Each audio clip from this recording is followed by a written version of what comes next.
کام میں بہت ساری برکت رکھی گئی ہے، وہ تجارت ہے۔ باقی جتنے بھی ذرائع ہیں رزق کمانے کے،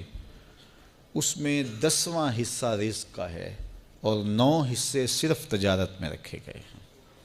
تو اس لیے اگر کوئی شخص صلاحیت رکھتا ہے تو وہ تجارت کر کے اپنا رزق کمائے۔ اچھا، یہ بات ذہن میں رکھیں کہ کوئی مزدوری کر کے رزق کما رہا ہے یا ملازمت سے، یا وہ کاشتکاری کرتا ہے، یا وہ تجارت کرتا ہے، یا کوئی اس کا جو بھی ذریعہ رزق ہے، تو رزق کمانے کی 3 نیتیں ہیں جو مستحضر رہنی چاہیے۔ اگر ان نیتوں کے ساتھ وہ رزق کمائے گا تو اس کا رزق کمانا عبادت کہلائے گا۔ پہلی نیت، اپنے آپ کو سوال سے بچانا تاکہ اپنی ضروریات پوری کی جائے۔ وہ کاروبار کرے، وہ مزدوری کرے، وہ ملازمت کرے یا کاشتکاری کرے۔ دوسری نیت جو مستحضر ہو، اپنے وہ لوگ جو آپ کے زیر کفالت ہیں، وہ بوڑھے ماں باپ بھی ہو سکتے ہیں، وہ آپ کی اولاد ہے یا آپ کی بیوی ہے، جو بھی آپ کے زیر کفالت لوگ ہیں، ان کی کفالت کی نیت سے روزی کمانا کہ میں ان کی اچھی تربیت کر سکوں، ان کو اچھی تعلیم دلوا سکوں، ان کی ضروریات کو پورا کر سکوں، ان کے رہنے کے لیے گھر خرید سکوں اور ان کے اچھے لباس باہم پہنچا سکوں،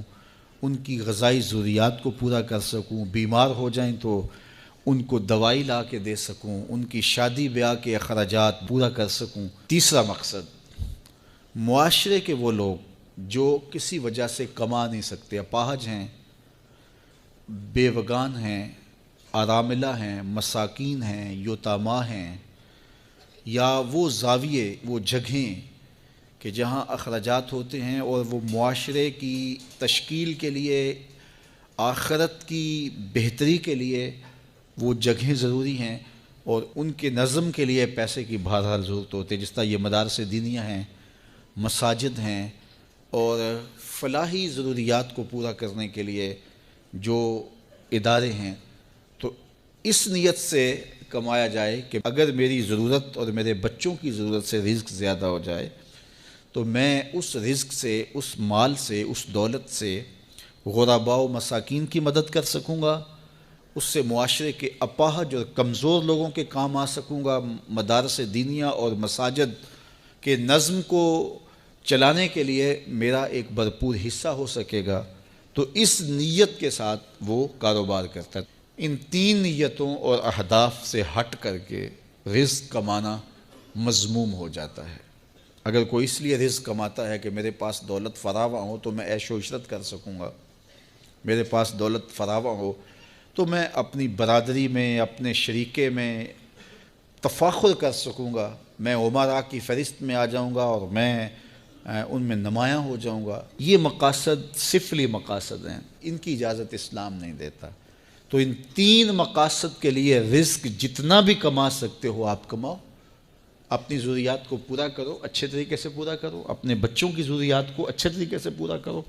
یجب علی صاحب المال ان یوسع علی عیالہ، صاحب مال پر واجب ہے، حضرت سیدنا علی المرتضیٰ فرماتے ہیں کہ وہ اپنے اہل و عیال پر اچھا خرچ کرے، ان کو اچھا لباس پہنائے ضرورت کے مطابق، اسی طرح ان کی اچھی تعلیم کے لیے کوشاں ہو جائے اور ان کی ضروریات اچھے انداز سے پوری کرے۔ اسی طرح آپ غرباء و مساکین کے لیے، مساجد کے لیے اور مدارس دینیہ اور دیگر زاویوں کے لیے آپ جتنا مرضی کھل کے خرچ کریں، اسلام آپ کو اس کی اجازت دیتا ہے۔ لیکن چوتھی نیت اپنے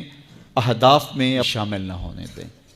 کہ میرے پاس دولت فراواں ہوگی تو میں عیش و عشرت کر سکوں گا، میرے پاس دولت فراواں ہوگی تو میں محلے میں، گلی میں نمایاں ہو جاؤں گا، میں اپنی برادری میں، اپنے شریکے میں اونچا ہو جاؤں گا اور سارے میری طرف حسرت سے دیکھیں گے۔ اس طرح کی سوچیں ایک صالح انسان کی سوچوں سے مطابقت ہی نہیں رکھتی ہیں۔ تو یہ 3 نیتوں اور 3 اہداف کے لیے رزق کمائے۔